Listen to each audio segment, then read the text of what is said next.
इंग्लंडमध्ये UK मध्ये 2 वारकरी असे होते जे पायी वारी करत निघाले. मँचेस्टरहून लंडनला थेट पायी वारी करत निघाले. ते 10 सेकंद होते, ते लाईफ चेंजिंग मुवमेंट होती माझ्यासाठी. जगदंबेच्या कृपेने तिच्या प्रेरणेने आपण वारी केली. हा ज्ञानेश्वर माऊलींनी सुरू केलं आळंदीपासून पंढरपूरपर्यंत, त्यालाच फॉलो करायचं. फक्त फरक हा होता, तिकडे अंतर आहे 225 किलोमीटर आळंदी ते पंढरपूर, आमचं अंतर होतं 280 किलोमीटर.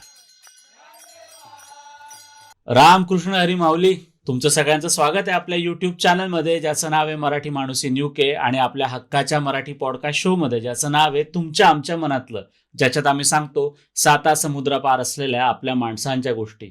आणि 7 समुद्रापारच अशी एक वेगळी गोष्ट घडते जी आपण मागच्या भागात ऐकली आहे. काय तर इंग्लंडमध्ये वारी होते आपल्या विठुरायाची. आज आपल्यासोबत 2 माऊली आहेत ज्या इंग्लंडमध्ये वारी करतायत. मागच्या भागात, मागच्या पॉडकास्टमध्ये आम्ही त्यांचे अनुभव आपण कव्हर केलेले आहेत. अजून भरपूर किस्से त्यांना सांगायचे आहेत, भरपूर अडचणी, भरपूर अनुभव आपल्याला सांगायचे आहेत त्यांना. त्याच्यासाठी हा आपला दुसरा भाग सुरू झालेला आहे त्या पॉडकास्टचा. तो जर भाग बघितला नसेल तर त्याची लिंक मी खाली डिस्क्रिप्शनमध्ये देतोय. वरती पण इथे तुम्हाला लिंक दिसेलच, त्या लिंकवर क्लिक करा आणि तो भाग नक्की जाऊन बघा. विठुराय देखील आपला हा पॉडकास्ट आज आपल्यासोबत ऐकतोच आहे. आजही आपल्यासोबत तुषार माऊली आणि विवेकानंद माऊली आहेत. सुरू करूया आपण आजचा पॉडकास्ट. रामकृष्ण हरी.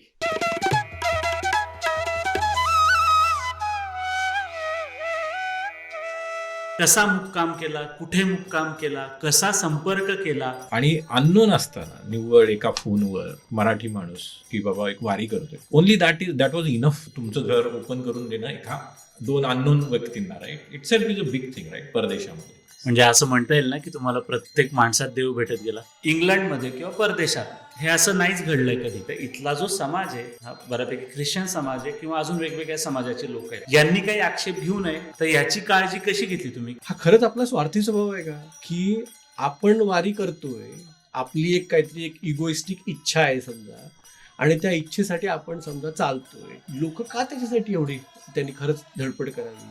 म्हणजे हे काय आहे? हे कुठे मिळतं आपल्याला? म्हणजे भारतात ही एक भावना असणे वेगळी गोष्ट आहे. पायाला फोड जेव्हा आले होते ना, तेव्हा मला एका माऊलीने ते विचारलं की मी तुमच्या फोडाला तेल लावून देऊ. बरं, मी त्यांना विचारतोय तुम्ही कुठले, तुम्ही कुठले, तुम्ही कुठले? प्रत्येक जणांना सांगतोय मी कन्नड, मी तेलुगू, मी कन्नड. म्हटलं हा काय बरं काय, मराठी माणसं गेली कुठे? प्रवास करत होते तुम्ही आणि कुठे ना कुठे तुमच्या मुक्कामाची सोय होत होती किंवा तुम्ही केली होती. त्याच्याबद्दल आम्हाला सांगा की कसा मुक्काम केला, कुठे मुक्काम केला, कसा संपर्क केला, का समोरून संपर्क झाला, आम्हाला ऐकायला आवडेल. मला वाटतं पहिले 2 मुक्काम होते ते आम्ही वॉरिंग्टन मँचेस्टरमध्ये जिथं राहतो, त्यामुळे ती लोक ओळखीची होती. पण त्याच्यानंतरचे जे मुक्काम होते ते सगळेच अननोन होते. म्हणजे आम्ही कोणालाच ओळखत नव्हतो. जसं हा म्हटला ना की त्यातल्या आम्ही ऑलमोस्ट 1000 माणसांशी भेटलो त्या पूर्ण ह्याच्यात. त्यातली मला वाटतं 50 ओळखीची होती, बाकी सगळीच अननोन होती. बापरे. आणि अननोन असताना निव्वळ एका फोनवर आणि निव्वळ एक मराठी माणूस की बाबा एक वारी करतोय, only that was enough for people. की अरे तुमचं घर ओपन करून देणं एका 2 अननोन व्यक्तींना, right, it's is a big thing, right, परदेशामध्ये. म्हणजे तो विश्वास दाखवणं, everything else is a very very secondary. म्हणजे those movements were very touching movements basically. आणि हा जसं म्हणाला, आम्ही 4 बेडरूमच्या बंगल्यात पण राहिलो आणि अशा 1 रूम म्हणजे ह्या घरात पण राहिलो. म्हणजे दोन्ही अनुभव घेतले, पण दोन्हीकडे भावना तीच होती. ओके, भावना तीच होती. म्हणजे आम्ही बहुतेक वजन केलं होतं वारी सुरू करायच्या अगोदर. आम्हाला वाटलं होतं एक 5-6 किलो कमी होईल, पण वजन कमी नाही झालं आमचं. दॅट समराईज एव्हरीथिंग, की लोकांनी एवढं भरभरून आम्हाला म्हणजे सेवा केली आणि खाऊ घातलं त्या पूर्ण 18 दिवसात. तर इट वॉज स्पीच, म्हणजे मोस्ट ऑफ द टाइम ना वी वर स्पीचलेस. आणि एवढी मोठी मोठी लोक होती ना. नंतर आम्हाला कळायचं की अरे ज्यांना आम्ही होस्ट केलं ना, ज्यांनी आम्हाला होस्ट केलं ती दीज वेर म्हणजे त्यांच्या क्षेत्रामध्ये खूप दिग्गज लोक होती ती. सो तुम्ही मला म्हणालात की तुम्ही प्लॅन नव्हता केला कुठे राहायचं, गो विथ द फ्लो म्हणालात. तर मग तुम्ही असं ऐनवेळी संपर्क कसे साधले? गुड. सो आम्ही दोघेही संघाचे स्वयंसेवक आहोत. त्यानंतर बऱ्याचशा मराठी ग्रुपशी जोडलेला आहे. आणि संघाचे असे वेगवेगळे प्रोग्राम असतात. त्या प्रत्येक प्रोग्रामला कुठेही म्हणजे अक्रॉस UK जातो. त्याच्यामुळे काय होतं की प्रत्येक गावात काही माणसांची ओळख होती. ती मराठीच होती अशी काही नाही, पण काही माणसांची ओळख होती. सो जसं तुम्हाला सांगितलं की 2 आठवड्या आधीच आम्ही फक्त हा विचार केला होता की आता जायचंय. त्यामुळे एवढी कमी नोटीसवरती सगळं प्लॅन होणं शक्य नव्हतं. मग जसं पहिले जे काही 4 दिवस होते ते अगदीच जवळचे ओळखीचे लोक होते. असं काही नाही की त्याच्यात पण म्हणजे आता नॉर्थ बीचच मी उदाहरण दिलं पहिलंच, तर अगदी जवळचं असून सुद्धा काही माणसांकडे प्रॉब्लेम असू शकतात की नाही ते अकोमोडेट करू शकत. त्यामुळे ज्यांच्याकडे आम्ही राहिलो त्यांची आमची खास कधी ओळख पण नव्हती. अगदी जवळ म्हणजे 15 मैल, पहिल्या 15 मैलात जायचंय. फक्त आम्हाला काय होतं की ह्याच्यामध्ये आम्हाला हॉटेलमध्ये नव्हतं राहायचं. बरोबर. कारण काय आहे की वारी हा सगळा अनुभव हा एकमेकांना जोडण्यासाठी, त्यामुळे जेवढी जास्तीत जास्त लोक जोडले जातील तेवढं चांगलं. त्यामुळे मग पहिले 4 दिवस तर ठरले गेले असे.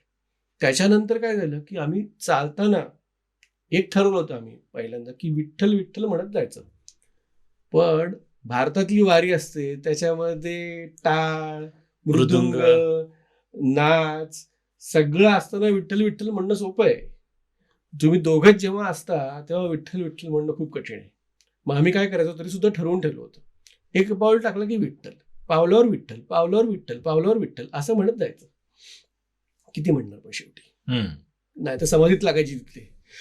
म्हणून मग जेव्हा वेळ मिळायचा आम्ही बसलेलो असायचो, थांबायचो सावलीमध्ये कधी, तेव्हा मग पुढच्या लोकांना फोन करायचो की आता आम्हाला असं वाटतंय की आम्ही या दिवशी या गावात पोचू, तर या गावात जेव्हा पोचू तर अशी आमची सोय होऊ शकेल का. आणि तुम्हाला खोटं वाटेल की पहिलं वाक्य विचारल्यावर उत्तर हेच यायचं, आमच्याकडेच या, प्रश्नच नाही काय म्हणजे.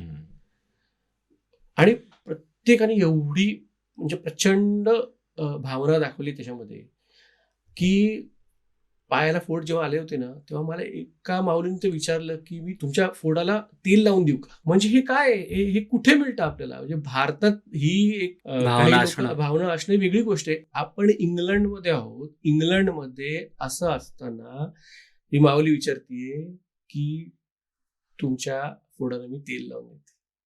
काही ओळख बिळख काही नव्हती, म्हणजे असं नाही कोणीतरी प्रेग्नंट आहे आणि कोणीतरी आम्हाला सांगतंय की नाही तुम्ही आमच्या घरीच या राहायला, तिथनं आमचं घर लहान आहे पण तुम्ही या, आपण दुसऱ्या ठिकाणी जाऊ, तिथे दुसऱ्या एका लोकांना पण तुम्हाला होस्ट करायचंय, दुसऱ्या एका ठिकाणी जाऊ, तिथे आपण एक कार्यक्रम करू. मग तिथे आम्ही जे कार्यक्रम केले त्याच्यामध्ये वारीबद्दल माहिती सांगितली. कारण वारी ही अशी गोष्ट आहे की त्याच्याबद्दल आपल्याला सांगता आलं पाहिजे, पुढच्या लोकांना तो ठेवा देता आला पाहिजे. तसं वारीबद्दल सांगितलं, विठ्ठलाबद्दल सांगितलं. कारण सगळेच काही मराठी नव्हते, प्रत्येक माणसाला काही विठ्ठल माहित नसतो, कृष्ण माहिती आहे, कृष्ण अख्ख्या भारतात हे आहे, विठ्ठला कृष्णच आहे पण तरी सुद्धा तो माहिती, त्यामुळे ते सांगणं झालं.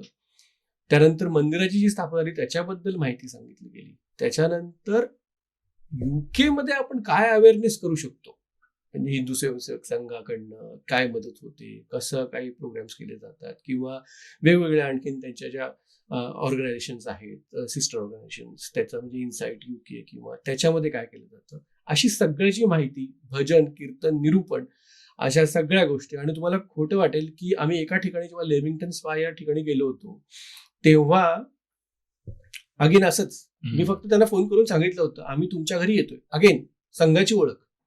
आणि त्यांनी मला सांगितलं की हा तुम्ही या आमच्या घरी, लोक येतील, किती येतील माहित नाही. म्हटलं ठीक आहे. अगेन अनोळखी प्रदेश, गेलो तिथे, त्यांनी सांगितलं की आपण गार्डनमध्ये बसूया. बसलो गार्डनमध्ये आणि 70-80 लोक आली. बापरे. 80 लोक आली. पर मी त्यांना विचारतोय तुम्ही कुठले, तुम्ही कुठले, तुम्ही कुठले. प्रत्येक जणांना सांगतोय मी कन्नडा, मी तेलुगू, मी कन्नडा, मी तेलुगू. म्हटलं हा काय प्रकार आहे, कन्नड तेलुगू, मराठी माणसं गेली कुठे. त्या दिवशी एक मराठी नाटक होणार होतं त्या एरियामध्ये, सगळी मराठी माणसं नाटकाला. अर्थात काय 2 दिवस आधी सांगणार आम्ही, बरोबर, त्याच्यावरती कसं त्यांचा प्लॅन चेंज होणार. तरी आम्ही त्यांच्याबरोबर कार्यक्रम केला, कारण शेवटी विठ्ठल सगळ्यांचाच देव आहे, कन्नड बॉर्डरवरतीच आहे. हो हो त्यामुळे कार्यक्रम झाला, 11:30-12 पर्यंत तो जेवलो कार्यक्रम. आम्ही. प्रसाद घेतला, नंतर अजून 80-90 माणसं आली. तो आता ती नाटक मराठी संपवून ती नाटक संपवून नाटक संपून मराठी माणसं. त्यामुळे त्या दिवशीचा आमचं जे प्रोग्राम होता तो साधारणतः संध्याकाळी 7 वाजता चालू झाला आणि संपायला रात्री 2 वाजता. 2 वाजले. शेवटी सांगावं लागलं की आम्हाला उद्या पण चालायचं आहे. म्हणजे टोटल साधारणतः 150-200 माणसं आणि अगेन प्रचंड प्रेम, प्रचंड भक्ती विठ्ठलावरती लोकांची. अगदी. म्हणजे तुम्ही काहीतरी मगाशी- करावं, वारीसाठी विठ्ठलासाठी काहीतरी करावं या उद्देशाने प्रत्येक माणूस काही ना काही करत होता. त्यामुळे म्हणजे हॅट्स ऑफ टू देम. म्हणजे आम्ही काही, आणि मग असं पण म्हणू शकतो आपण की विठ्ठलानेच त्यांना पाठवलं होतं पाठवलं होतं, किंवा करून घेतलं. करून घेतलं त्यांच्याकडे. हम्म. आणि तुम्ही प्लॅनिंग बद्दल विचारलं रे, तो आम्ही काय काय करणार वगैरे, म्हणजे ते डिटेल लेवलला झालं नव्हतं. पण नंतर जसं तुषार म्हणाला ना, तो पॅटर्न सेट होत गेला. पॅटर्न ऑटोमॅटिक, की आम्ही त्यांच्या होस्टकडे जायचो, मग ते झालं की मग संध्याकाळी 3-4 तास भजन वगैरे कीर्तन, कारण जे होस्ट असायचे ते त्यांच्या मित्रमंडळींना बोलवायचे. मग तिथं ते आम्ही सांगायचो, जसं तुषार म्हटला की आम्ही का करतोय, हे करतोय. आणि त्यातल्या म्हणजे बऱ्याच लोकांना माहीत असायचं. पण आम्हाला अशी लोक भेटली की एक भगिनी होत्या, त्या तर डायरेक्ट रडायलाच लागल्या. ते म्हटले, मी बरीच वर्ष झालं मला वारीची इच्छा आहे, पण कधी आहे ना, तो I couldn't cross the line, की बाबा हे काम आहे, ते काम आहे, डे टू डे लाईफच्या ह्याच्यामध्ये. पण म्हटलं तुम्ही you ensure that it is possible. आणि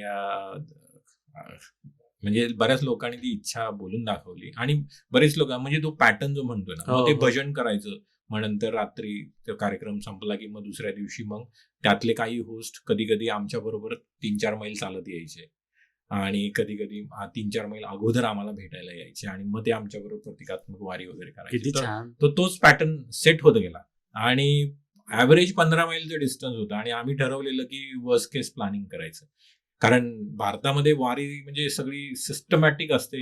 प्रत्येक दिंडीला त्यांचा एक ट्रक असतो ज्याच्यात सगळं सामान असतं. आमच्याकडे तसं काहीच नव्हतं ना, सगळं पाठीवर. पण मग तोही पॅटर्न ऑटोमॅटिक सेट झाला. म्हणजे पहिल्याच डेस्टिनेशन मध्ये ते म्हटले की तुमचं सामान कसं जाणार. मग ते होस्ट ए ते म्हटले 15 मैल आहे ना, मग ते होस्ट बी कडे सामान नेऊन द्यायचे आमचे, आणि मग आम्ही चालत जायचो, तोपर्यंत आमचं सामान पोचलेलं असायचं. मग तिथून परत मग ते पुढच्या ह्याला द्यायचे. म्हणजे वी नेव्हर थॉट ऑफ की असं, म्हणजे लोक एवढे आउट ऑफ वे जाऊन ना. आणि जसं हा म्हटला की आमचा वारीचा जो रस्ता होता तो एक फिक्स होता, आणि त्या प्रत्येक डेस्टिनेशनला घर असेलच असं नाही ना. जसं भारतामध्ये आता 700 वर्ष जुनी परंपरा आहे, त्यामुळे ते एक मॉडेल सेट झालंय. आणि एवढे सगळे स्पॉन्सर्स असतात, म्हणजे तुम्हाला प्रत्येक ह्याला सपोर्ट मॉडेलच नव्हतं, पण ते मॉडेल ऑटोमॅटिक सेट होत गेलं. म्हणजे असं म्हणता येईल ना की तुम्हाला प्रत्येक माणसात देव भेटत गेला. 100%. अगदीच. आणि असंही असतं ना की वारी जेव्हा सुरू असते किंवा वारी जिथनं जात असते तेव्हा प्रत्येकाला काही ना काही करावं वाटत असतं. तर तुमच्यासाठी इतकी मंडळी काही ना काही करत होती, तुम्हाला सेवा देत होती. तुम्हाला सेवा देऊन त्यांना असं वाटत होतं की तुमच्या मार्फत सेवा विठ्ठलापर्यंत पोहोचणार आहे त्यांची, अशी साधी भक्ती भावना होती त्यांची. तर तुम्हाला ते सगळं बघून काय वाटत होतं? प्रचंड आदर, पहिली गोष्ट त्यांच्याबद्दल. आणि असा एक क्षण असा पण आला आमच्या डोक्यात की ही जी वारी करतोय, ही वारी आपण आपल्यासाठी करतोय. म्हणजे आमच्या मनात आलं, ही आम्हाला वाटलं की वारी करावी, बाकीच्यांनी ह्याच्यामध्ये एवढा का त्रास सहन करावा. आणि म्हणजे एकदा म्हणजे निराशा नाही, पण याला आपण असं म्हणू शकतो की हा खरंच आपला स्वार्थी स्वभाव आहे का, की आपण वारी करतोय, आपली एक काहीतरी एक इगोइस्टिक इच्छा आहे समजा, आणि त्या इच्छेसाठी आपण समजा चालतोय. कारण असं वाटतं ना एक म्हणजे चालताना, आणि लोक का त्याच्यासाठी एवढी त्यांनी खरंच धडपड करावी, का मदत करावी. त्यामुळे प्रत्येक वेळेला आम्ही त्यांना सांगत गेलो की तुम्ही जे करताय ना, ह्याच्यामध्ये आम्ही याची परतफेड कधीच करू शकणार नाही. आणि म्हणूनच मी म्हणतो ना की या सर्व गोष्टींमुळेच आम्हाला असं वाटतं की त्या प्रत्येक माणसात देव भेटला. अगदी खरं आहे. निस्वार्थपणे सेवा देणं हे एक म्हणजे त्याच्यासाठी वेगळी शक्ती लागते. निस्वार्थपणे करणं ते तुम्ही पण करत होतात, ते समोरचे देखील करत होते खरंच. आणि भारतात आपण समजू शकतो की लोकांना माहिती आहे कसं करता काय. इकडच्या लोकांसाठी नवीन होतं. इंग्लंडमध्ये लोक तुम्हाला इतक्या प्रेमाने तुमचं स्वागत करत होते, तुमचं सगळं करत होते. मी काही फोटो देखील बघितले की स्वागत म्हणजे ओवाळणं जे भारतात होतं, त्याच्यानंतर पायावर पाणी टाकणं. नाही नक्कीच. म्हणजे याच्याविषयी मला बोलायचंच आहे की भारतीय लोक कुठेही असू देत एकंदरीत, पण अध्यात्म आणि देव ही जी भावना आली की त्यांचं सगळं गळून पडतं आणि ते एकाच विषयात जातं. जसं जो ऍक्च्युली आपल्या भारताचा गाभा आहे किंवा जो हिंदू धर्माचा गाभा आहे, की त्याग भावना, भक्ती भावना आणि ही सगळी आम्हाला प्रत्येकात दिसली. आणि आम्हाला एक्सपेक्टेड पण नव्हतं. म्हणजे काही लोकांनी आम्हाला नंतर फोन करून सांगितलं की तुषारजी, आम्हाला हे माहीत नव्हतं, तर आम्हाला माफ करा की आम्ही या अशा सगळ्या गोष्टी नाही करू शकलो. मी म्हटलं असं काहीच नाहीये उद्देश. आम्हाला स्वतःला असं कधी काही वाटलं पण नव्हतं की असं काही करायला पाहिजे. आमची फक्त एकच छोटी अपेक्षा होती की जर समजा आम्हाला या ठिकाणी राहायची व्यवस्था नाही झाली तर कोणीतरी आम्हाला अकोमोडेट करू शकेल का, ह्याच्यापेक्षा व्यतिरिक्त म्हणजे काही एक ठराविक जेवण हवं, जे काय असेल घरात ते असेल. म्हणजे खरं सांगायचं तर ही अशी वेळ होती की ओम भवती भिक्षान देही. आपण फक्त वेगळ्या जमान्यात जन्माला आलोय, पण आयडिया हीच असली पाहिजे माणसाची. अगदी नाही, फार वेगळे अनुभव आहे. आणि मला असं वाटतंय तुम्हाला वारीने पण खूप घडवलं असेल. तर माझा पुढचा प्रश्न त्याच्यावरच आहे की वारीच्या आधीचे तुम्ही आणि वारीच्या नंतरचे तुम्ही काय फरक जाणवतो दोन्ही याच्यात? माझ्यासाठी तो ट्रान्सफॉर्मेशनल एक्सपिरियन्स होता. म्हणजे वारीनं बरंच शिकवलं. वारीने काय शिकवलं, म्हणजे be humble, don't take anything for granted, आणि बी प्रिपेअर्ड. म्हणजे be prepared for the worst basically. कारण जेव्हा तुम्ही अशी गोष्ट करता तुम्हाला मिनिमलिस्टिक पण राहावं लागतं. अगदी. कारण जेव्हा आम्ही बॅग रेडी करायचो वगैरे आणि कुठलेही चॅलेंजेस येऊ शकतील, कारण आम्ही म्हणजे काम पण करत होतो, तर आम्ही लवकर उठायचो. आणि प्लॅनिंग शिकवलं आम्हाला त्याने की you have to be at least you need to know what you are going to do. म्हणजे तो दिवस कसा जाईल हा नंतरचा प्रश्न होता. पण आम्ही जसं तुषार म्हटला राईट, आम्ही सकाळी सकाळी आमचे अर्जंट ईमेल्स आणि कामाच्या रिलेटेड सगळं करायचो. मग 9 वाजता तयार होऊन म्हणजे 3 तास चालणं, मग परत एखाद तास आराम, आणि कुठे थांबणारही माहीत नसायचं. जिथं झाड आणि सावली मिळेल तिथं बसायचं, काम चालू. परत आम्हाला काही काही ठिकाणी नेटवर्कचा प्रॉब्लेम झाला, कारण जंगल एरिया होता, नेटवर्क नसायचं. आणि म्हणजे मग that is the only source of direction तिथं. कारण आम्ही लिटरली कधी कधी शेताच्या मधून गेलो, म्हणजे रस्ताच नव्हता समोर चालायला. आणि प्लॅनिंग करताना रिस्क मॅनेजमेंट शिकवलं, ते एक झालं. परत स्कोप मॅनेजमेंट किंवा ह्याच्यामध्ये रस्ता चुकलो आम्ही बऱ्याचदा, तर की कमिंग बॅक ऑन ट्रॅक, कारण ते फ्रस्ट्रेशन व्हायचं कधी बऱ्याचशा म्हणजे ह्या गोष्टी शिकलो आम्ही. ह्या सगळं 17-18 दिवसात. लाईफ इज टफ आणि वारी शिकवते ते actually.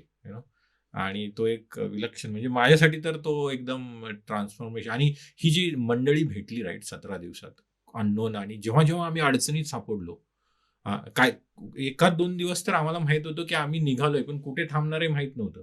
But it sorted out. म्हणजे तुमचा जर उद्देश व्यवस्थित असेल ना, प्रामाणिक असेल ना, तर वो आके देख करके जाता है. ती बिलीफ माझी खूप म्हणजे पक्की झाली बेसिकली. माणूस म्हणून काय बदल झाला अजून? म्हणजे मॅनेजमेंट वगैरे ठीक, चांगलीच गोष्ट आहे, त्यात काही वादच नाही. आपल्याला प्रत्येकाला शिकायला लागतेच ती. पण गजानन महाराजांच्या पोथीत किंवा त्यांचा जो मेन मंत्र आहे की गण गण गणात बोते, जीव हा ब्रह्मसत्य मानू नको, तो निराळा नाहीये तुझ्यापासून. हा जो अनुभव आहे ना, हा मला यायला लागला वारीनंतर, की प्रत्येक माणूस जरी वेगळा असला दिसायला, वागायला, बोलायला, तरी तो एक ब्रह्म आहे आणि त्याला त्याप्रमाणे बघितलं पाहिजे. प्रत्येकाची वेगळी मतं असतात, त्यांना ऍक्सेप्ट करणं, पण त्यांचा भाव एकच आहे सगळ्यांचा, की काहीतरी चांगल्या गोष्टीसाठी पुढे येणं. तर हा एक अनुभव आता मला हल्ली दररोज म्हणजे वारी झाल्यानंतर मी जेव्हा बघतो प्रत्येकाला, तर प्रत्येक वेळा तो तसा नाही विचार करत की अरे हा कोणतरी वेगळा माणूस. आपण जे जजमेंटल होतो ना, सो ते जजमेंटल व्हायची गरज नाही प्रत्येक वेळेला. थोडंसं आपल्याला प्रत्येक वेळा प्रूव्ह करायची गरज नसते मुद्दा. आपण विचार करू शकतो की अरे ह्या माणसाने का, म्हणजे त्याच्या शूजमध्ये आपला पाय ठेवून विचार करायचा की नक्की का म्हटलं असेल असं गोष्ट, आणि त्याला सांगायची काहीच गरज नाही. त्यामुळे हा एक एक मुद्दा माझ्या डोक्यात सारखा यायला लागला त्यानंतर. आणि दुसरी महत्वाची गोष्ट म्हणजे आत्ता जे आपण एवढे चमत्कार डिस्कस केले, बऱ्याच वेळा लोकांना असं वाटतं म्हणजे चमत्कार आणि विज्ञान ह्या दोन मध्ये फरक हा आहे की विज्ञानाला जे समजत नाही त्याला आपण चमत्कार म्हणतो. बरोबर. चमत्कार जोपर्यंत होत नाही तोपर्यंत माणसाचा विश्वास बसत नाही एखाद्या गोष्टीवरती. आता एवढे चमत्कार आमच्याबरोबर झाले, त्यामुळे प्रत्येक वेळा आता मला असं वाटायला लागलंय की आता सुद्धा इथे कोणीतरी आपल्या बरोबर आहे, एक जी अद्भुत एनर्जी काम करते, फोर्स, त्याला आपण ब्रह्मतत्व म्हणतो निर्गुणामध्ये, ते आपल्या बरोबर आहे. ही जी जाणीव आहे ना की आपण काही करू, चांगला उद्देश जर असेल आपला तर प्रयत्न आपले चांगले पाहिजेत, साथ देणारा तो आहेच आपला. ही जी जाणीव आहे ना ही माझ्यात वाढली वारीनंतर नक्की. अगदी म्हणजे जगात चांगली लोक आहेत, ओके, ते आणि सोडून द्यायला शिकलो. सोडून देणं म्हणजे एखाद्या गोष्टीला धरून ठेवणं. म्हणजे कधी कधी आपण जनरली जर मिसअंडरस्टँडिंग झालं किंवा मतभेद झाले तर आपण ते मनात धरून ठेवतो. So that was one change I particularly adopted, की सोडून द्या आणि पुढे निघा बेसिकली. सो म्हणजे वारी तुम्हाला माणूस बनवते, निस्वार्थी वृत्तीचा माणूस. अगदी फार फार छान सांगितलं तुम्ही दोघांनी की कुठल्या प्रत्येकाचा दृष्टिकोन वेगळा असतो बघण्याचा. तुम्ही वेगळ्या अँगलने सांगितलं, तुम्ही वेगळ्या दृष्टीने सांगितलं, ते फार मला आवडलं. असा एखादा क्षण आठवतोय का जो सर्वाधिक भावनिक होता? असा कुठला क्षण घडला? दोन गोष्टी मी आधी पण म्हणलो, पण तेच की पायाला फोड आलेले असताना मला ती माऊली सांगतीये की मी तुमच्या तेल लावून देऊ का, किंवा तुम्ही तेल बरोबर घेऊन जा म्हणजे तुम्हाला लावता येईल. कोणीतरी मला काही नाही तर सॉक्स आणून दिले त्या दिवशी की हे नवीन वेगळे सॉक्स आणा, अँटी ब्लिस्टर सॉक्स. कोणीतरी असं सांगितलं की तुम्ही आज या जागी येऊन झोपा, स्वतःची रूम खाली करून देईन. तर खूपच भावनिक होते, म्हणजे अक्षरशः डोळ्यातनं पाणी आल्यासारखंच येतं त्यावेळेला. काही जे हे होते ज्यांच्या घरी आम्ही राहिलो ते वयाने 70-75 होते, आणि असे नाही की म्हणजे तरुण आहेत आणि त्यांना सगळी कामं झेपतायत, पण त्यांनी सुद्धा आम्हाला अकोमोडेट केलं, जेवण बनवलं उत्साह त्यांचा बघण्यासारखा होता. आणि मग त्यांनी अजून पण सांगितलं पुढच्या वेळी जेव्हा वारी करणार तेव्हा मला पहिली येऊन सांग. म्हणजे ते आमच्या आजोबांच्या वयाचे होते काही जण, पण तरी सुद्धा त्यांनी म्हणजे काही स्वतःला त्यांनी हे ठेवलं नाही आणि प्रचंड मदत केली. तर हे असे अनुभव आहेत की त्याच्यामध्ये तो भाव प्रगट होतो पूर्ण असा, आणि आपल्या डोळ्यात पाणी येतं. आणि ज्यांना वारीचा कन्सेप्ट जो माहित आहे म्हणजे त्यांनी, म्हणजे आम्ही निघताना सांगितलं की वारीचा कन्सेप्ट असतो की ज्या वारी जिथं थांबते दरवर्षी तिथंच थांबते, त्यामुळे तुम्ही पुढच्या वर्षी पण आमच्याकडेच येऊन थांबायचं. हे मलाही माहिती आहे की जे ठिकाणं ठरतात तुमची थांबायची तर तीच कायम असतात राहतात जनरली, कारण त्यांना पण हवं असतं की आपल्याकडे येऊन राहावं, विठ्ठलाचा रस्ता आपल्या मार्गे असावा, हे सगळं प्रत्येकाला वाटतं अगदी. पण आता भारतामध्ये मी जसं सुरुवातीला ओळख करून देताना म्हटलं की लाखो वारकरी चालत असतात रस्त्यावरनं, प्रत्येक जण एकमेकांना मदत करत असतं, काही ना काही, कोणी आर्थिक मदत, कोणी मानसिक मदत, असं सगळं सुरू असतं. इथं तर तुम्ही दोघंच होतात, तुम्ही दोघांनी एकमेकांना कशी मदत केली, कशी साथ दिली एकमेकांना? आम्ही खूप बोललो ऍक्च्युली. म्हणजे आम्ही ठरवलं होतं की आपण एकमेकांशी प्रामाणिक राहायचं.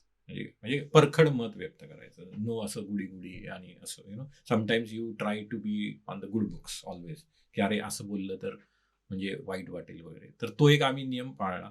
आम्ही म्हणजे 24 तास 18 दिवस होतो एकत्र 18 दिवस. So we know each other very well. म्हणजे तो काय विचार करतो आय कॅन प्रेडिक्ट बेसिकली. आणि कसं आहे म्हणजे क्रिकेट हा विषय भारतीयांसाठी किती, आणि I apply cricket analogy in everything that. त्याला म्हणलं आपल्याला 18 दिवस बॅटिंग करायची आहे so we have to take one day at a time. आणि दोघांनी अग्रेसिव्ह असणं जमत नाही. समवन हॅज टू म्हणजे जसं त्याने सांगितलं की आणि ते रोल डिफाईन्ड होत गेले. असं कुठं ठरलं नव्हतं की अपडेट्स पाठवणं हा माझ्याकडे, आणि मी असं पुढे चालायचो आणि डायरेक्शनचं काम हा असायचं. जोपर्यंत तो मागून सांगत नाही की उजवीकडे नाही तर डावीकडे, default rule is walk straight until the instruction come left or right. म्हणजे असे काही नियम बनत गेले. आणि येस, दॅट वॉज व्हेरी म्हणजे युनिक होतं ते 18 दिवस. आम्हाला म्हणजे स्वतःला बरेच ओळखायचा वेळ मिळाला. बरोबर. इनफॅक्ट आणि आम्ही फक्त दोघं चालत होतो. हा जसं म्हटलं तसे आमच्या फॅमिलीज आणि आमची मित्रमंडळी वगैरे, म्हणजे खूप लोकांनी बिहाइंड द सीन बरंच काम केलं. सपोर्ट मॉडेलला खूप काम केलं लोकांनी. म्हणजे अननोन हिरोज म्हणतो ना, ते मागचे बिहाइंड द सीन असतात ते खूप होते आमच्याकडे, राईट. आणि आम्ही कोणाला म्हटलं नव्हतं बरं का, है ना, करा म्हणून. लोकांनी मग वेळ काढला आणि आले. 50 मैल ट्रॅव्हल केलं त्यांनी, आणि सामान कधी कधी पोहोचवण्यासाठी वगैरे. कारण सपोर्ट मॉडेल नव्हतं की बाबा कपडे कुठे धुवायचे, हे कसं करायचं, ते कसं करायचं. कारण आपण जरी राहत असलो कोणाकडे तरी आम्ही ते मात्र पाळलं होतं की you have to be as minimum as possible. म्हणजे बरोबर, त्रास नाही झाला पाहिजे आपल्यामुळे कोणाला. सो बरोबर, अगदी. 2 छोटे विषय कशी एकमेकांना साथ दिली त्याबद्दल. एक म्हणजे पायाला फोड आले होते, त्यामुळे प्लास्टर लावायला लागायचे. 15 मिनिटाचा माझा तो दिनक्रम होता 18 दिवसात, की प्लास्टर ओपन करायची आणि सगळ्या पायाच्या कॉर्नरला लावायची. आणि विवेकजी तोपर्यंत पेशंटली थांबून राहायचे, काही नाही कुठे. मी त्यांना म्हटलं थांबा, आता थांबायचं, कारण थोडासा पाय दुखायला लागला. काय व्हायचं, आपण एकदा बसलो खाली, परत उठलो की ते प्लास्टर मूव्ह होतं थोडंसं, त्याच्यात मग प्रचंड दुखतं. ते जोपर्यंत सेटल होत नाही तोपर्यंत विवेकजी पुढे, मी मागे 50 मीटर. त्याला पर्याय नव्हता दुसरं काही. सो ते त्यांनी काम खूपच, म्हणजे ते पेशन्स दाखवणं काम आहे ते खूप चांगलं, एकदम खूपच चांगली साथ लाभली मला ती सगळी. मग याच्यामध्ये काही असे मतभेद होणं किंवा असे काही निराशेचे क्षण, असं काही? मगाशी म्हटलं ना, वारी काय शिकवते. वारी आहे ना, इज अ कलेक्टिव्ह रेस. ही अशी रेस असते ज्याच्यात यू आर, म्हणजे everyone has to cross the line at the same time. That is Wari. Is not about who is first, who is second, की सगळ्यांना बरोबर घेऊन जाणं. हा जो गुणधर्म असतो, राईट, की बऱ्याचदा जेव्हा आपण टीमवर्क, बरोबर ना, teamwork, not everyone is of same nature, बरोबर है ना. कोण अर्ली रायझर असतं, कोण लेट रायझर असतं, तो पण एक होता. म्हणजे नंतर आम्ही एकमेकांना म्हणजे व्यवस्थित आमचे ट्युनिंग जुळायला लागले, की आंघोळीला पहिलं कोणी जायचं, नंतर सेकंड कोण, म्हणजे इट वॉज लाईक आणि जेव्हा तुम्ही ग्रुपमध्ये काम करता, राईट, मग एव्हरी लिटल थिंग काउंट्स, है ना, every little things counts. So मग निघताना आम्ही बार्स, चॉकलेट, हे एनर्जी बार्स वगैरे घेतले होते. मग घेताना पण यू हॅव टू थिंक, अरे स्वतःसाठी नाही, म्हणजे प्रत्येक गोष्टीचं दोन जणांसाठी, दोन असं. म्हणजे आता म्हणजे ती एक सवय झालेली आहे की आपण जेव्हा काही तयारी करतो ना, 2चा पेअर पाहिजे, असा. एक तुषारजींचं, एक तुमचं, असा. एक दिवस तर अशी वेळ आली, म्हणजे खास उदाहरण देऊन मी सांगतोय की ब्लॅकबेरीज होते आमच्याकडे. आता ब्लॅकबेरीज हे मोजायचे, 15 तुझे 15 माझे. थोड्या वेळाने झालं, एक अर्धा तास चाललो की आता किती उरल्यात, कमी उरल्यात, जरा 10 तुझे 10 माझे. असं चालायचं. म्हणजे आणि फूड मॅनेजमेंट, कारण आमच्याकडे रिसोर्स तेवढेच असायचे राईट, आणि आम्हाला 15 मैल त्यामुळे गाठायचे असायचे. ती एवढी अॅक्युरेसी त्यांनी मेंटेन केली होती की म्हणजे तोच करू शकतो ते. आणि निराशा हा शब्दाचा विचारच नाही कधी आला आमच्या हो डोक्यात. नाही, एक कधीच नाही आला. म्हणजे असं कधीच झालं नाही की एकमेकांना दोघांना असं वाटलं की अरे आपण असं का केलं. नाही कधी. निराशा म्हणण्यापेक्षा आम्हाला हाच विचार सारखा डोक्यात येत होता आमच्या दोघांबद्दल की आपण खूप स्वार्थी विचार केलाय ही वारी चालू करून, की आपल्याला वारी करायची आहे पण त्याच्यासाठी प्रचंड लोकांना त्रास होतोय, पळवतोय आपण लोकांना. हा असं असं असं खूप वेळा मनात वाटायला लागलं. म्हणजे स्वतःच्या आमच्या दोघांच्या पत्नी की सुषमा आणि पल्लवी, त्या अक्षरशः त्यांची घरातली सगळी कामं मुलांना शाळेला सोडून त्या कुठे आम्ही म्हणू ना तिथे यायच्या, की बाबा आज ही बॅग घेऊन जायची. दोघींपैकी एक यायचं कोणीतरी, कधी दोघी पण आल्या, कधीतरी दुसऱ्या आमच्या कोणी मैत्रिणी मित्र ते यायचे, ते पिकअप करायचे. विकेंडला आले आमच्याबरोबर, कोणीतरी वॉरिंग्टनवर यायचं, ते सामान घेऊन जायचे. वारीमधले असंख्य ज्या लोकांनी आम्हाला राहायला घरं दिली ते प्रत्येक वेळाला सामान घेऊन जायचे. त्यामुळे आणि आणि म्हणजे अक्षरशः एकदा तर अशी वेळ आली की आमचा जो ठिकाण होतं त्या दिवशी जो थांबा होता तो साधारणतः 50 मैलावरती होता, ज्या घरात आम्हाला जायचं होतं. कारण त्या दिवशी आम्हाला त्या पर्टिक्युलर एरियामध्ये असं एक एक्स्ट्रा दिवस आला आमच्याकडे तो, म्हणजे आम्ही जास्त चाललो. बरं बरं. आम्हाला भीती होती की कमी चालू आम्ही, पण आम्ही जास्त चाललो. त्यामुळे अहेड ऑफ टार्गेट होतो आम्ही त्यामुळे एका स्टेजला. बरोबर आम्ही 2 थांब्यांच्या मध्ये आलो. आता संध्याकाळ झाली होती आणि त्या दिवशी दिवस पण खूप उष्ण होतं. म्हणून मग आम्ही एका मित्राला फोन केला त्यांच्या, त्यांनी आम्हाला 50 मैल घेऊन गेले घरी त्यांच्या. बरं. तेवढ्याच वेळेला ते परत सोडायला आले, आमच्या बॅगा घेऊन पुढे गेले दुसऱ्या ठिकाणी ठेवायला.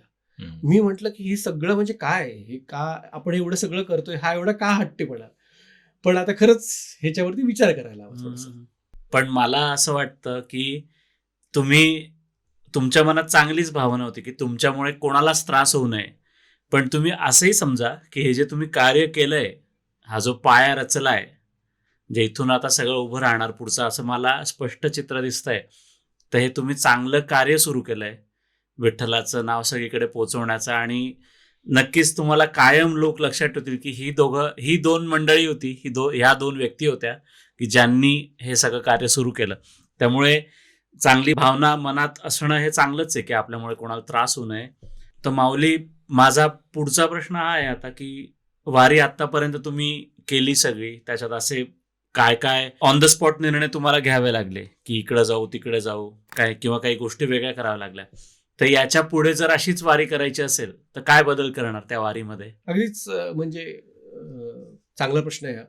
कारण आपण जेव्हा एखादी गोष्ट ठरवतो ती अगदीच छोट्याशा ध्येयाने नाही ठरवायची, तर त्याचा खरंच काहीतरी लॉंग टर्म उद्देश असला पाहिजे. अगदी. आणि त्यानुसारच म्हणजे भारतातली जी वारी होते ते कसे होते की ती ऑलरेडी एस्टॅब्लिश्ड आहे, गेले 700 वर्ष चालू आहे. तिथे कितीही लोक आली तरी अनेक लोक मदत करायला आहेत, त्यांचं सामान पोचवायला आहे. राहण्याची व्यवस्था ही वेगवेगळ्या ठिकाणी केलेली आहे. इथे आपण कुठल्या तरी इंडिव्हिज्युअल घरावरती बरोबर अवलंबून राहतो. आणि ते मदत करतातच, जसं मी आधी सांगितलं तसं त्यांची मदतच आम्हाला खूप जास्त तो वाटते. त्यांचा चांगुलपणा. तर ह्याच्या पुढे हा एक विचार करता येईल असा की आपली जी वेगवेगळ्या ठिकाणी मंदिरं आहेत समजा, त्या मंदिरामध्ये राहण्याची सोय होईल का? मंदिरामध्ये जर राहण्याची सोय झाली तर लोकांनी येऊन मंदिर हे एक संस्कृती स्थान, बरोबर, तर तिथे आल्यावरती आपण तिथे काहीतरी शिकवून म्हणजे मंदिराबद्दल लोकांना आदर पण वाढेल. बरोबर. हा एक मुद्दा. दुसरा मुद्दा की भारतात जसं सामान नेण्याची व्यवस्था असते हो हो हो. तसंच एखादी गाडी आपल्यावर, म्हणजे कोणीतरी आता आमच्यापैकी समजा वारी करतो, याचा अर्थ असा नाही की प्रत्येक वेळा त्यांनी वारी पायी करायला पाहिजे. बरोबर. ईश्वराची सेवा करणं हे महत्वाचं. हो हो हो. सो त्या दृष्टीने तरी विचार करून पुढच्या भविष्यामध्ये कधी जेव्हा वारी होईल तेव्हा आपण एक वाटाड्या म्हणून गाडी घेऊन जाणं, बरोबर. त्याच्यात जे वारी करतायत त्यांचं सामान घेऊन जाणं, त्या दृष्टीने जी बाकीच्या लोकांची कामं आहेत आपण ती कमी करू शकू. बरोबर. आणि कदाचित त्यांची कामं कमी झाल्यामुळे ते सुद्धा वारीमध्ये हो सहभाग घेऊ शकतील हो हो स्वतः आणखीन जास्त. तर असे काही उद्देश आहेत. काहीच नाही झालं तर कोणीतरी येऊन एक गाडी घेऊन यायचं, टेंट करायचं आणि तिथे राहायची व्यवस्था.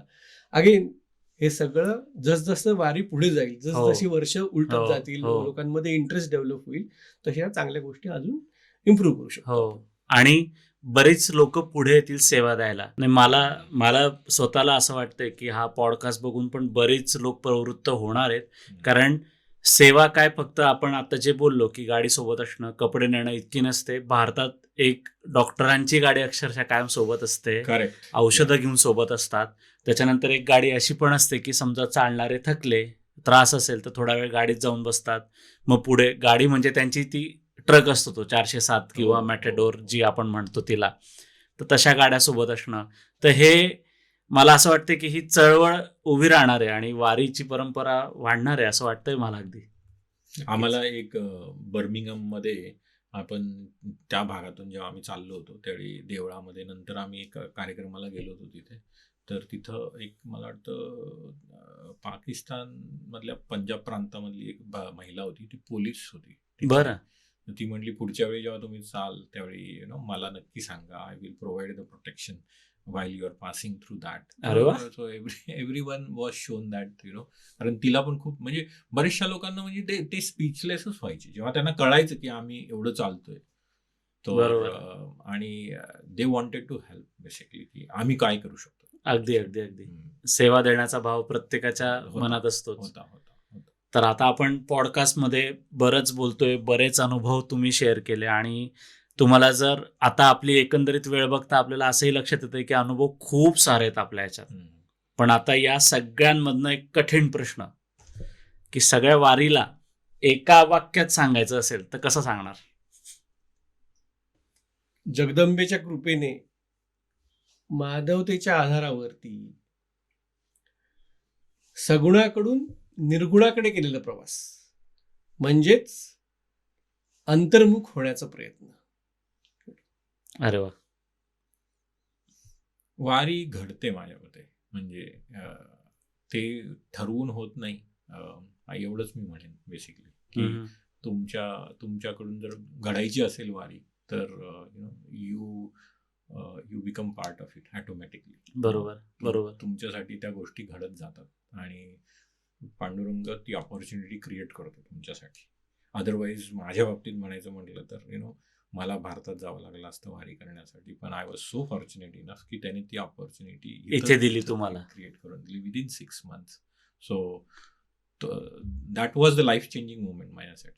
हो, अगदी. तुम्हाला दोघांना विठू माऊली समोर उभं राहून एकच गोष्ट मागायची आहे अशी जर संधी मिळाली तर ती काय, कुठली गोष्ट असेल?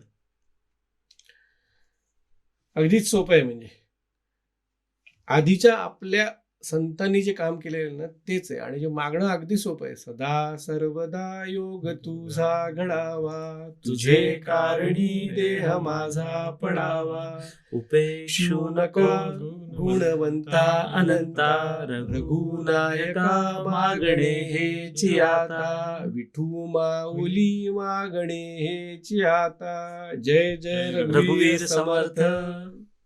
माऊली, तुम्ही काय मागाल?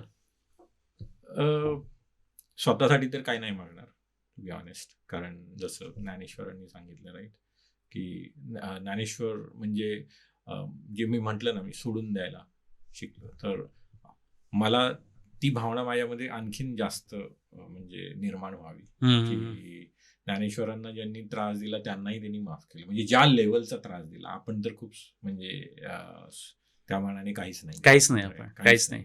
सो त्याचं 1% जरी जमलं तरी ते that will be the one thing. मला एक असा सर्वसामान्यांना जो प्रश्न आहे ना की आता तुम्ही इंग्लंडमध्ये वारी केली आणि भारतामध्ये 700 वर्षापासून वारी सुरू आहे, तर इंग्लंडची वारी आणि भारतातली वारी यातला काय फरक सांगाल?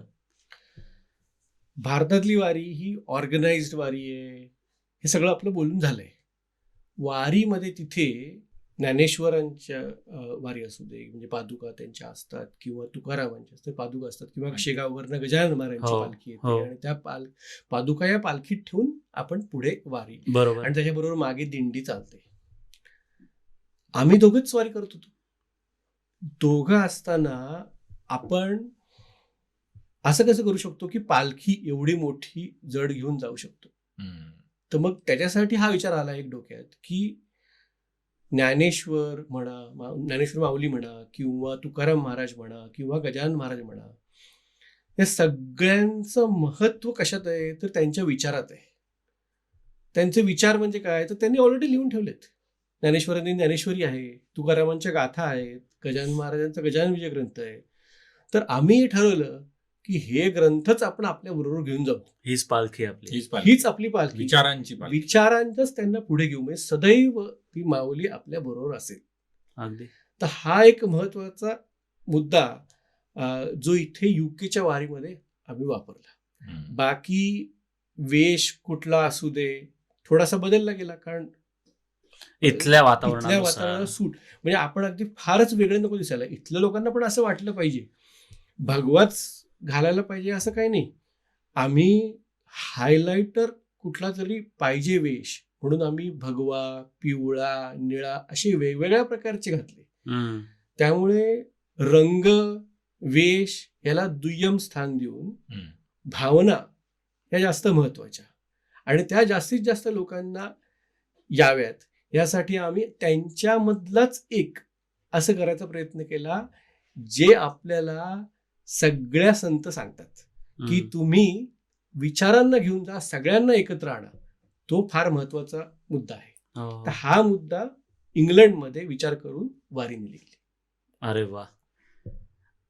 म्हणजे विचारांची पालखी तुम्ही आता पूर्ण UK मध्ये फिरवणार. अगदी याच्यातनं दिसतंय मला ते. माऊली, आपण आता परदेशात आहे खरं. महाराष्ट्रामध्ये, भारतामध्ये वारी सगळ्यांना माहिती आहे. आपण वेगवेगळ्या प्रदेशांमधनं जात असतो, वेगवेगळ्या ठिकाणांमधनं जात असतो, आणि तितकं महत्त्व वारीला सगळीकडे आहे. इंग्लंडमध्ये किंवा परदेशात हे असं नाहीच घडलंय कधी. पण आपल्याला जेव्हा आपण असं म्हणतोय की इंग्लंडमध्ये हे घडलं नाही, तर इथला जो समाज आहे हा बऱ्यापैकी ख्रिश्चन समाज आहे, किंवा अजून वेगवेगळ्या समाजाचे लोक आहेत, यांनी काही आक्षेप घेऊ नये. आक्षेपार्ह तर आपण काही करत नाही, पण कोणाला असं वाटू शकतं की अरे असं का करताय किंवा काय. तर ह्याची काळजी कशी घेतली तुम्ही की आपल्या वारीचं जे महत्व आहे, जे मूळ आहे, जे प्रेम आहे, ते लोकांमध्ये तसंच दिसावं आणि त्याचा कोणाला त्रास होऊ नये, हे कसं जपलं किंवा कसं जपाल याच्या पुढे? पहिली गोष्ट म्हणजे जे आम्ही रूट प्लॅन केले होते त्याच्यामध्ये आम्ही जास्तीत जास्त फुटपाथ असेल, किंवा जे पायवाट म्हणतो आपण, शेतात जाणारी किंवा रस्त्यावरचा फुटपाथ असं म्हणूया आपण, की जेणेकरून लोकांना इंटरफेरन्स कमी होईल आणि आपण आपल्या आत्मचिंतनात राहू शकू. बरोबर. हा एक विचार केला. त्याच्या पुढचा म्हणजे वारीला जो आपला भारतातला वेश आहे, जो आम्ही आता परिधान केलाय, तो प्रत्येक वेळेला आपल्या या वेदरला अनुसरून चालेलच असं काही नाही. बरोबर. कारण पाऊस कधी आला तर इथे फक्त पाऊस देईल, कपडे वाळणार नाहीत. बरोबर बरोबर. त्यामुळे त्या दृष्टीने असे काही कपडे की जे लगेच वाळतील, असे काही रंग किंवा अशा काही स्टाईल्स की ज्या लोकांना वेगळ्या वाटणार नाहीत. बरोबर. त्यांना असं वाटणार नाही की हे कुठले तरी एका वेगळ्या धर्माचे लोक काहीतरी नवीन प्रसार करतायत. भारतात आपण होतो, इथे आपण जरी चांगल्या उद्देशाने आलो असू तरी इथल्या लोकांना मदत करणं आणि इथल्या लोकांमध्ये पण वसुधैव कुटुंबकम ही भावना निर्माण करणं, ह्याच्यासाठी आपण त्यांच्यापेक्षा काही वेगळे नाही. बरोबर. या दृष्टीने जो वेश जो ठरवला गेला तो त्यांना समजेल असा ठरवला गेला. म्हणजे वेगळंपण पण आपण जपलं, पण इथल्या लोकांनी आक्षेपही घेऊ नये हे देखील आपण लक्षात ठेवून आपली वारी, जी प्रेमाची वारी म्हणतो की आपल्या वारीमुळे कोणाला त्रास होऊ नये, जो महाराष्ट्रातला प्रकार आहे, तेच तुम्ही उदाहरण इथे देखील पुढे नेताय. कारण काही प्रॅक्टिकल चॅलेंजेस आहेत, कारण भारतामध्ये कसं म्हणजे रस्ते त्या पिरियडसाठी बंद करतात आणि फॉर एक्झाम्पल जेव्हा पुण्यामधून वारी जाते, बरोबर, बंद असतं जगापासून पुण्याचं सगळं बरंच. Literally you just can't imagine की आपल्याला ते पुढे मागे होईल, यू डोंट नो जेव्हा हे पसरत जाईल. बरोबर ज्या बरोबर. प्रमाणात. भविष्यात होईल न होईल, पण रिस्क आणि सेफ्टी पर्स्पेक्टिव्ह म्हणजे चालताना जसं म्हटलं सगळ्याच रस्त्यांवर फुटपाथ नव्हते. Okay. म्हणजे इथले वॉकर्स जसे खांद्याला मागे सॅक लावून हातात Reflectors. वॉकिंग स्टिक घेऊन चालत चालतात, असं. आम्ही तसेच चाललो. एक फक्त गोष्ट आम्ही ऍड केली होती, ती म्हणजे विठ्ठल रुक्मिणीचं छातीवरती एक प्रिंट केलेलं चिन्ह. आणि त्याच्यामुळे झालं असं की परदेशातल्या लोकांना ते वेगळं नाही वाटलं, पण आपल्या लोकांना मात्र समजलं की हा. अरे हे काहीतरी वेगळं करतायत, बरोबर आणि त्याने ते जोडले गेले. बरोबर बरोबर. एका तर माझ्या मित्राने कोणीतरी असाच आमचा फोटो एका सोशल मीडियावर टाकला.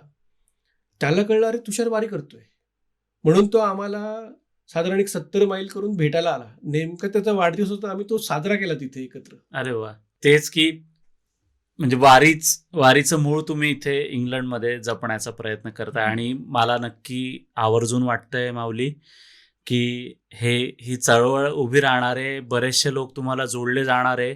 आता तुम्ही जे दोघांपुरतं प्लॅनिंग केलं होतं, आता त्याचं स्वरूप बदलत जाणार आहे, कदाचित मोठ्या लेवलला जाईल आणि आपल्या विठुरायाचं नाव हे सगळीकडे असंच कायम पोचत राहावं, सगळ्या मंडळींना पोचत राहावं, हीच माझी सदिच्छा. कारण मला असं आता पॉडकास्ट आपण अक्षरशः संपवतोय, पण मला असं ऐकताना वाटत होतं की ऐकत राहावं, तुमचे अनुभव ऐकत राहावे. कारण परदेशात हे सगळं घडतंय हे ऐकून मला जितकं अप्रूप वाटलं होतं, वेगळं वाटलं होतं, तितकेच आपले जे आजचे प्रेक्षक आहेत त्यांना नक्की वेगळं वाटणारच आहे हे सगळं ऐकून. आणि तुमच्या हातून हे शुभ कार्य कायम असंच घडत राहो आणि विठ्ठलाचे आशीर्वाद कायम तुमच्यासोबत असावेत आणि त्याने तुम्हाला तितकं बळ द्यावं की हे कार्य तुमच्या हातून आयुष्यभर घडत राहो, हीच सदिच्छा मी व्यक्त करतो. आणि तुम्ही वेळात वेळ काढून आज पॉडकास्टला आलात, तुमचे सगळे अनुभव आमच्यासोबत शेअर केले, अगदी छानरित्या व्यक्त झालात. ज्या मनातल्या खऱ्या भावना होत्या त्या अगदी तुमच्या तोंडून बाहेर येतच होत्या. मला जाणवत होतं काहीतरी वेगळं घडतंय, आपल्या विठुरायाच्या बाबतीत वेगळं घडतंय. आणि तो एक मनातला जो भाव असतो ना, आज असं वाटतं की या पॉडकास्टद्वारे तो प्रत्येकाच्या मनाचा एक भावाला असं आपण एक साथ घातली आहे की. आणि हे नक्की सगळं वारी आपली जी परंपरा वर्षानुवर्ष सुरू आहे ती परदेशात देखील आता मोठ्या स्वरूपात होईल. खरंच तुमचे आभार, तुम्ही आलात वेळात वेळ काढून.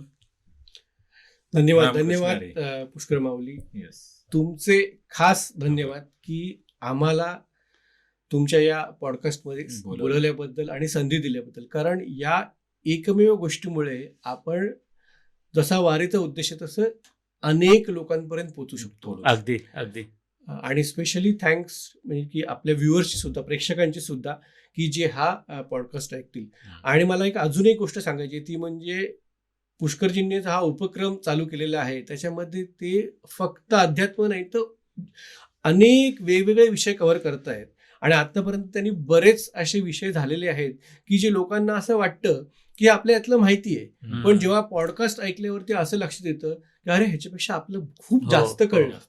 आणि अगदी छोटे छोटे आणि साधे साधे विषय घेऊन त्यांनी हा पॉडकास्ट चालू केलेला आहे. त्यामुळे तुम्हाला शुभेच्छा. अत्यंत स्तुत्य उपक्रम. धन्यवाद. रामकृष्ण. रामकृष्ण हरी माऊली. खूप खूप आभार तुमच्या प्रेरणेबद्दल, प्रोत्साहनाबद्दल. असेच नवनवीन विषय घेऊन मी लोकांसमोर आणण्याचा नक्की प्रयत्न करेल. माऊली, असा होता आपला आजचा पॉडकास्ट. तुम्हाला विषय बघून जे काही प्रश्न मनात आले असतील तेच प्रश्न माझ्या मनात होते, म्हणजे तुमच्या आमच्या मनातले जे प्रश्न होते तेच आपण तुषार माऊलींना आणि विवेकानंद माऊलींना विचारण्याचा प्रयत्न केला. परदेशात इंग्लंडमध्ये, UK वारी होणं हीच एक मोठी गोष्ट आहे आणि ही त्यांनी सत्यात उतरवली. वर्षानुवर्ष आता त्यांची वारी अशी सुरू राहणार. असंख्य मंडळी त्यांना जोडली जाणार, सगळे भारतीय त्यांना जोडले जाणार. आणि ही चळवळ, मी मगा पण म्हटलं, ही चळवळ उभी राहते माणसं जोडण्याची, माणसातला देव शोधण्याची, माणसातला चांगुलपणा शोधण्याची. तर यांची जी वारी आहे, आपली जी वारी आहे, ती हे कार्य नक्की म्हणजे नक्की करणार. वारीचं कार्यच ते की माणसांना जोडणं, आणि हेच कार्य आता आपल्या 2 माऊली परदेशामध्ये करताय. तुम्हाला त्यांचा हा उपक्रम कसा वाटला ते आम्हाला कमेंटमध्ये नक्की सांगा. आपल्या पॉडकास्टचा उपक्रम तुम्हाला कसा वाटतो ते देखील कमेंटमध्ये नक्की सांगा. तुम्हाला हा व्हिडिओ कसा वाटला ते कमेंटमध्ये सांगा, आणि व्हिडिओ जास्तीत जास्त लोकांपर्यंत शेअर करा. बरेचसे लोक व्हिडिओ बघताय पण चॅनल सबस्क्राईब करत नाही. चॅनल नक्की सबस्क्राईब करा. हा एक छोटासा उपक्रम परदेशातनं सुरू केला आहे, छोटासा प्रयत्न मी करतोय. त्याला तुमची जोड अशीच, तुमची साथ अशीच राहू द्या, एवढीच मी आपल्या विठुरायाच्या चरणी प्रार्थना करतो. आजचा आपला पॉडकास्ट इथे संपवतो. तर मग म्हणा, पुंडलिक वरदे हरी विठ्ठल, श्री ज्ञानदेव तुकाराम, पंढरीनाथ महाराज की जय. ज्ञानेश्वर माऊली की जय. मंडळी, भेटूया आता पुढच्या एपिसोडमध्ये तुमच्या आमच्या मनातलं मध्ये. धन्यवाद.